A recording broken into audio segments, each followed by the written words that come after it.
हाँ जी बेटा, चलिए स्टार्ट करते हैं आज का लेक्चर। सो आज का लेक्चर है पार्टिकल फिजिक्स के बारे में। तो हमारे पास न्यूमेरिकल दे रखा है, कोबाल्ट 60 का है।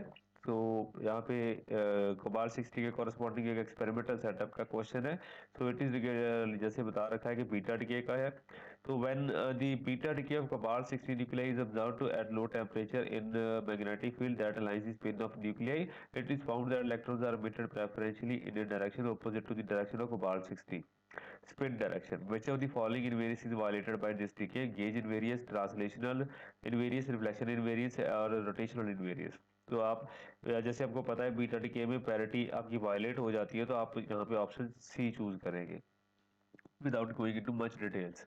तो वो है जो ये क्वेश्चन है, इसके रिगार्डिंग और भी काफी क्वेश्चनिंग हो जाती है, तो उसके रिगार्डिंग आपको पता होना चाहिए। तो ये वो एक्सपेरिमेंट के बारे में बताया गया है जिसमें बीटा डिके की जो पैरिटी वायलेशन को डिस्कस किया गया था कि जो बीटा डिके या जो वीक इंटरेक्शन है वो पैरिटी को वायलेट करता है। ठीक है जी। सो वीक इंटरेक्शन पैरिटी को वायलेट करता है। तो यहाँ पे बताया गया है कि कोबाल्ट 60 का जो सोर्स है या न्यूक्लियस है, वो जब वो बीटा डिके करता है तो उसको हम क्या करते हैं, मैग्नेटिक फील्ड में प्लेस कर देते हैं। जब कोबाल्ट 60 का सोर्स जो बीटा डिके सोर्स है उसको अगर मैग्नेटिक फील्ड में प्लेस करोगे तो उसकी जो स्पिन डायरेक्शन है वो पर्टिकुलरली एक डायरेक्शन में अलाइन हो जाएगी, जैसे जेड डायरेक्शन में हो गया, जैसे यहाँ पे आपको बताया गया है। तो जैसे ही जो आपका कोबाल्ट 60 सोर्स है उसकी जो स्पिन डायरेक्शन जो है मैग्नेटिक फील्ड के साथ अलाइन करेगी, तो उसका जो वहां से जो बीटा डिके होगा तो उसके जो बीटा डिके में क्या निकलेगा, इलेक्ट्रॉन्स निकलेंगे, they are emitted in a particular direction. तो बीटा डिके में इलेक्ट्रॉन्स एक पर्टिकुलर डायरेक्शन में ही निकलते हैं rather than all symmetrical direction. तो यहाँ से पता चलता है कि हमारे पास बीटा डिके जो है वो प्रेफरेंशियल एक डायरेक्शन को फॉलो करता है, तो वहां से पैरिटी वायलेशन का कंसेप्ट आ जाता है। So in a Nobel Prize experiment performed on beta decay of cobalt 60 source by Wu and collaborators, the weak interaction was shown not to conserve parity। अब parity कंजर्व नहीं होगी तो parity होती क्या है बेटा, रिफ्लेक्शन asymmetry होती है। तो left hand particles and right hand particles दोनों सेम नहीं रहेंगे। यहाँ पे लेफ्ट हैंडेड न्यूट्रिनो और राइट हैंडेड एंटी न्यूट्रिनो ऐसा कुछ हो जाता है यहाँ पे।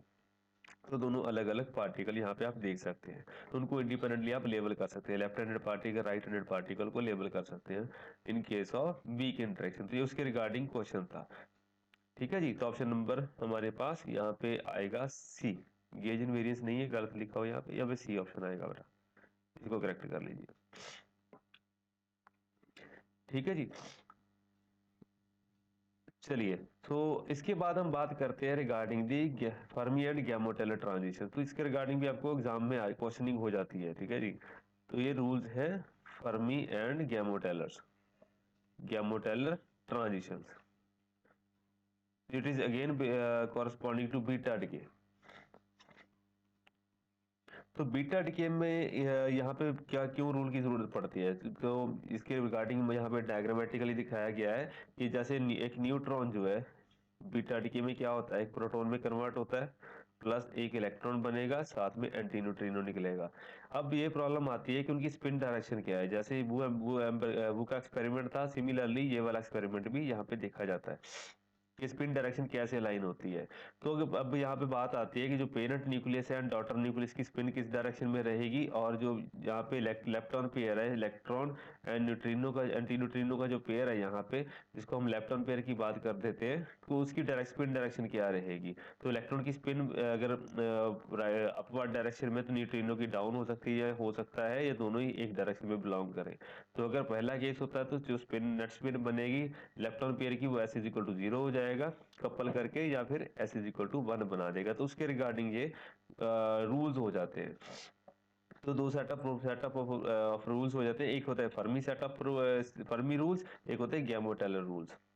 तो यहाँ पे हमारे पास जैसे पेरेंट न्यूक्लियस है, उसमें जो न्यूट्रॉन है उसकी जो पेरेंट न्यूक्लियस की अगर डायरेक्शन अपवर्ड है, तो अगर जो डॉटर न्यूक्लियस है उसकी डायरेक्शन भी अपवर्ड होती है, तो इसके कॉरस्पॉन्डिंग हमारे पास क्या देखा जाता है कि आपके पास जो लेप्टॉन पेयर है उसकी जो स्पिन बनती है, नेट स्पिन जीरो हो जाती है, मतलब वो एंटी अलाइंड रहेंगे। सिमिलरली अगर आप हमारे पास देखा जाता है कि अगर पेरेंट न्यूक्लियस की डायरेक्शन जो है अपवर्ड में है स्पिन की, तो जो डॉटर न्यूक्लियस जो है अगर वो डाउनवर्ड डायरेक्शन को अलाइन कर देता है, तो उसमें हमारे पास देखा जाता है कि इलेक्ट्रॉन की स्पिन और न्यूट्रिनो की एंटी न्यूट्रिनो की जो स्पिन है वो एक डायरेक्शन में लाइन हो सकती है, मतलब वो ट्रिपलेट स्टेट को कॉरस्पॉन्ड कर सकते हैं यहाँ पे। S is equal to 1 state को कॉरस्पॉन्ड करते हैं। तो हमारे पास दो सेट ऑफ रूल्स बन जाएंगे यहाँ पे। ठीक है जी, तो यहाँ पे लिखा भी हुआ है कि parent nucleus is equal to, उसका एंगुलर मोमेंटम कंजर्वेशन कैसे आएगा, जेपी, जेपी मतलब angular momentum of the parent nucleus. तो हमारे पास नेक्स्ट वन इज जेडी मतलब angular momentum of the daughter nucleus plus lepton pair का एंगुलर मोमेंटम आएगा, that will be L plus S for the case of lepton pair, rather than independently writing for electron and neutrino, हमने दोनों को इकट्ठा लिखा हुआ है। So corresponding to whether S is 0 और whether S is equal to 1, तो वो हम यहाँ पे डिस्टिंग्विश कर पाते हैं। ठीक है जी, तो यहाँ पे आप डायरेक्टली लिख सकते हो delta J.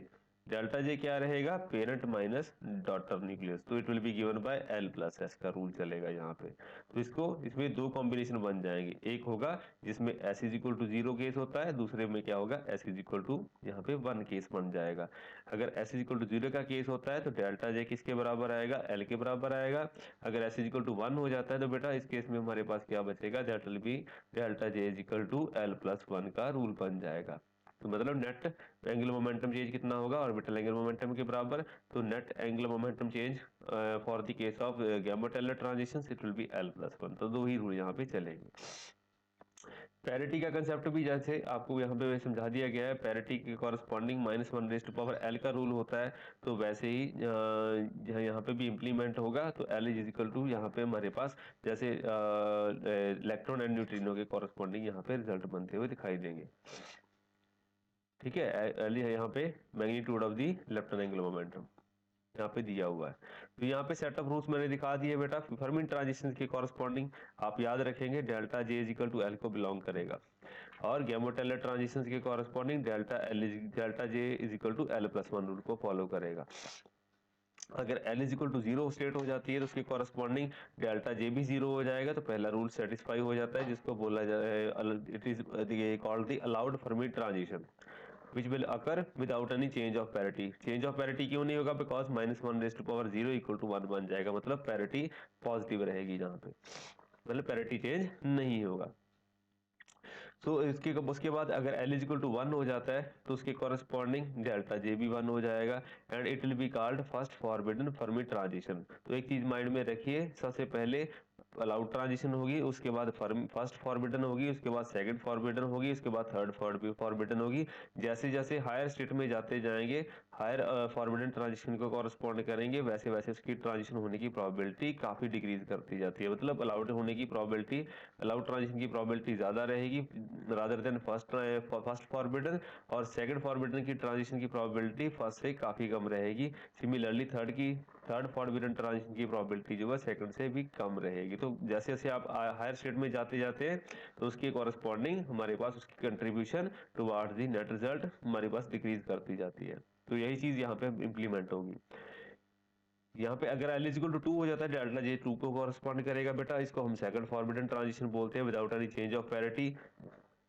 L equal to 3 हो गया तो यहाँ पे पैरिटी चेंज कर जाएगी, एंड डेल्टा जे 3 को कॉरस्पॉन्ड करेगा, it will correspond to third forbidden Fermi transition को कॉरस्पॉन्ड किया जाएगा। नेक्स्ट थिंग हमारे पास क्या आती है बेटा, इट इज कॉरस्पॉन्डिंग टू, हमारे पास आ गया that is Gamow Teller transition. तो गैमा टेलर ट्रांजिशन के कॉरस्पॉन्डिंग जैसे मैंने आपको ऑलरेडी बता दिया कि डेल्टा जे जो है एल प्लस 1 को कॉरस्पॉन्ड करता है, तो वहां पे क्या आएगा, जो ट्रांजिशन फर्मी में अलाउड थी यहाँ पे अलाउड नहीं रहेगी, 0 से 0 तक वो काम नहीं चलेगा। अगर एल इक्वल टू 0 हो गया तो डेल्टा जे जो है 1 को कॉरस्पॉन्ड करेगा, तो 0 से 0 ट्रांजिशन गैमा टेलर में नहीं होगी। तो ये चीज माइंड में रखें, ज्यादातर न्यूमेरिकल जो होते हैं एमसीक्यू होते हैं इसी के रिगार्डिंग आते हैं। तो no change of parity, L equal to 0 है तो पैरिटी चेंज नहीं करेगी।